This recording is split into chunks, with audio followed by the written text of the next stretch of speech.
अगर आप 64 और 86 में अंतर नहीं कर पाते, अगर 39 बोलने पर आपको ये समझ में नहीं आता कि इसे 39 समझा जाए या 49 समझा जाए, तो आप बिल्कुल सही जगह पर हैं। नमस्कार, मेरा नाम शिल्पा जोशी है और आपके अपने YouTube चैनल मैथ सॉल्यूशंस में आपका बहुत बहुत स्वागत है।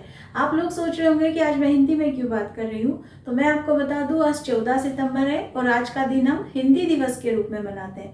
हिंदी हमारे देश की राष्ट्रभाषा तो नहीं है, लेकिन सर्वाधिक लोकप्रिय भाषा जरूर है। हमारे देश के 77% या ये कहें 77% से अधिक लोग हिंदी या तो बोल लेते हैं, लिख लेते हैं या समझ लेते हैं। इस दुनिया की लोकप्रिय भाषाओं की सूची में हिंदी का स्थान चौथा है। इस दुनिया का हर छठा इंसान हिंदी में बात कर सकता है। तो हिंदी जब दुनिया भर में इतनी लोकप्रिय भाषा है, तो हमारे अपने देश की भाषा होने के नाते कम से कम हमें इसके अंक तो समझ में आने ही चाहिए। पर मैंने ये अक्सर देखा है कि आजकल बच्चों को हिंदी के अंक बिल्कुल भी समझ में नहीं आते। अगर वो कुछ खरीदने जाते हैं या किसी ठेले वाले से बात करते हैं और उन्हें 86 बोला जाए या 58 बोला जाए या 71 बोला जाए, तो उनकी समझ में बिल्कुल नहीं आता कि ये कौन से नंबर है। तो आज का यह वीडियो सिर्फ इसीलिए है ताकि आप लोग हिंदी के अंक आसानी से समझ सकें। तो चलिए शुरू करते हैं।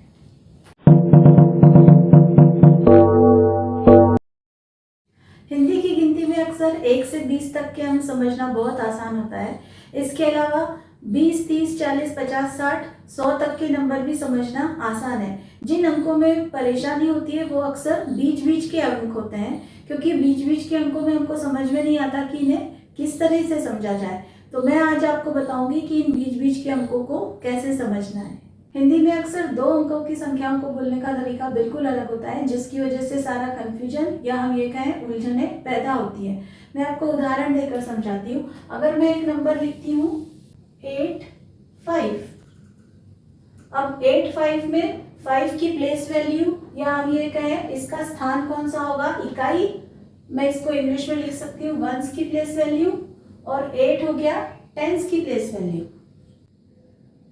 अब अगर मुझे इसे इंग्लिश में बोलना होगा तो मैं इसे क्या कहूंगी, 85।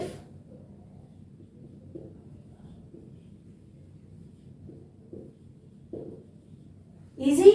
कौन सा नंबर पहले बोला, टेंस की प्लेस वैल्यू का या दहाई का नंबर पहले बोला 80, और इकाई या वंस की प्लेस वैल्यू का नंबर 5 हमने बोला बाद में। पर अगर मुझे इसे हिंदी में बोलना होगा तो मैं इसे क्या कहूंगी, 85।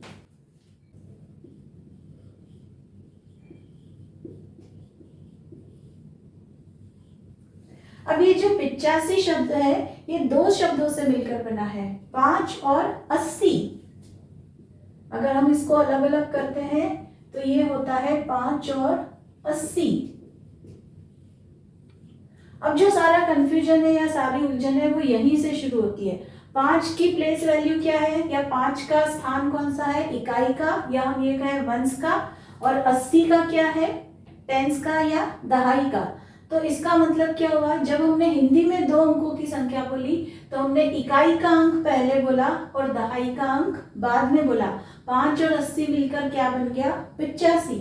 हम एक और उदाहरण ले लेते हैं। अगर मैं लिखती हूँ 61, अब इसको इंग्लिश में बोलना आसान है, 61। फिर से मैंने टेंस की प्लेस वैल्यू या दहाई का नंबर पहले बोला 60 और वंस की प्लेस वैल्यू या इकाई का नंबर बाद में बोला 1।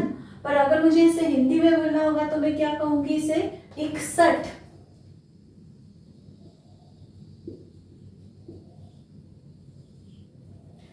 अब फिर से ये जो 61 है ये 2 शब्दों से मिलकर बना है, 1 और 60। 1 और 60 मिलकर क्या बन गया, 61। फिर से 1 कहां पर है, वंस की प्लेस वैल्यू का नंबर या इकाई का नंबर, और 60 कौन सा नंबर है, टेंस की प्लेस वैल्यू का नंबर या दहाई का नंबर। तो यही अंतर है इंग्लिश और हिंदी में 2 अंकों की संख्याओं में। और उदाहरण ले लेते हैं 4, 7। फिर से इसको इंग्लिश में लिखना बहुत आसान है, 47। पर अगर हिंदी में लिखना होगा तो हम इसको क्या बोलेंगे, 47।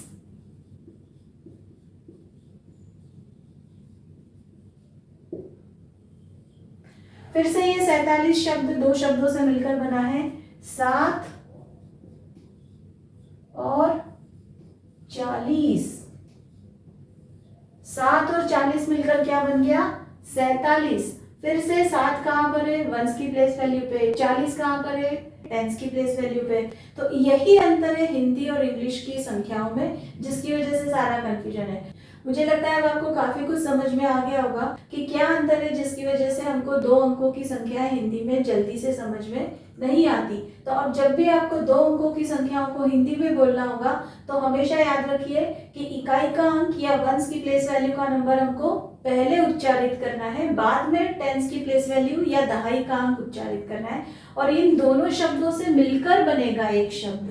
इंग्लिश में कैसा है, दोनों शब्द अलग अलग है, 40 और 7 दोनों अलग अलग है, ये दोनों ज्वाइन नहीं करते। 61 दोनों अलग अलग है। लेकिन जब हिंदी की बारी आती है तो 1 और 60 मिलकर बनता है 61, 7 और 40 मिलकर बनता है 47, 5 और 80 मिलकर बनता है 85।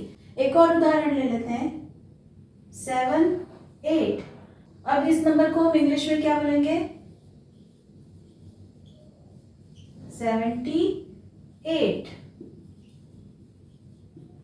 लेकिन जब इसे हिंदी में बोलने की बारी आती है तो हम इसको बोलते हैं 78।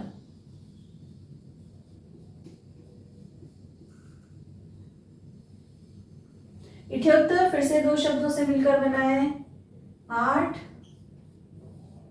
और 70। तो देखा आपने क्या अंतर है। अब मुझे लगता है आपको काफी हद तक समझ में आ गया होगा। चलिए अब कुछ और उदाहरण ले लेते हैं। अब कुछ ऐसे नंबर जिनमें बहुत ज्यादा कंफ्यूजन होता है और बिल्कुल समझ में नहीं आते कि इन्हें हम कैसे लिखें या इन्हें हम कैसे बोलें। 4, 9। अब 4, 9 इसको हम इंग्लिश में बोलना बहुत आसान है, 49।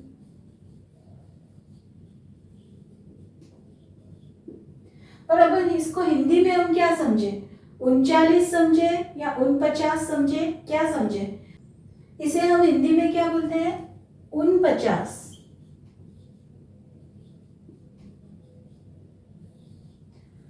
उन का क्या मतलब हुआ, मराठी में उण का मतलब होता है कम, तो हम इसको हिंदी में इस तरीके से समझ सकते हैं कि 50 से 1 कम।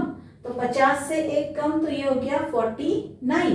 तो इस तरीके से आप इसको समझ सकते हो।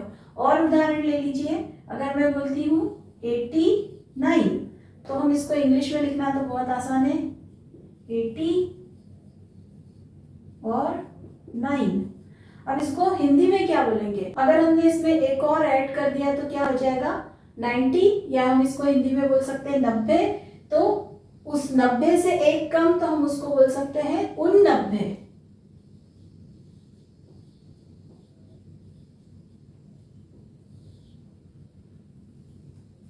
सो 89 का मतलब क्या हुआ, 90 से या 90 से 1 कम, क्योंकि उन का मतलब हम यही समझेंगे कि 1 कम है।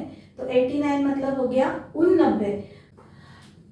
लेकिन अब अगर हम 3 अंकों की संख्याओं को हिंदी में लिखते हैं तो उसको लिखने का तरीका अलग होगा। तो चलिए अब एक उदाहरण ले लेते हैं हम 3 अंकों की संख्याओं का। अगर मेरे पास एक 3 अंकों की संख्या है 3,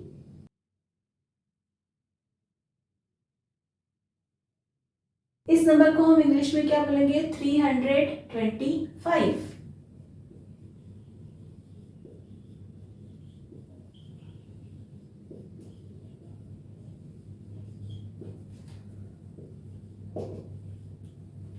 पर अगर अब मुझे इसी नंबर को हिंदी में बोलना होगा तो मैं इसे क्या बोलूंगी, क्योंकि 3 अंकों की संख्या है तो इसको हम इसी तरीके से नहीं बोलेंगे। अब हम इसमें पहले सैकड़े का अंक या 100 की प्लेस वैल्यू का नंबर बोलेंगे। तो मैं 100 की प्लेस वैल्यू पे कौन सा नंबर है, 3, तो मैं इसको बोलूंगी 300।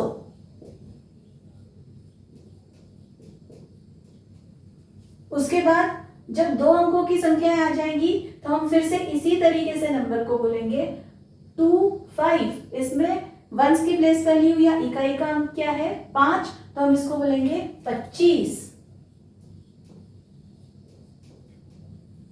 क्योंकि ये जो 25 है ये फिर से 2 शब्दों से मिलकर बना है, 5 और 20, ये दोनों मिलकर बन गया 25। तो आज के वीडियो में बस इतना ही। आपको मेरा ये वीडियो कैसा लगा मुझे कमेंट सेक्शन में ज़रूर बताइए। हिंदी हमारे देश के 40% से अधिक लोगों की मातृभाषा है। ध्यान से सुनिए, मैंने मातृभाषा कहा, इसे मातृभाषा मत समझिए। हिंदी सीखिए, हिंदी बोलिए। नमस्कार।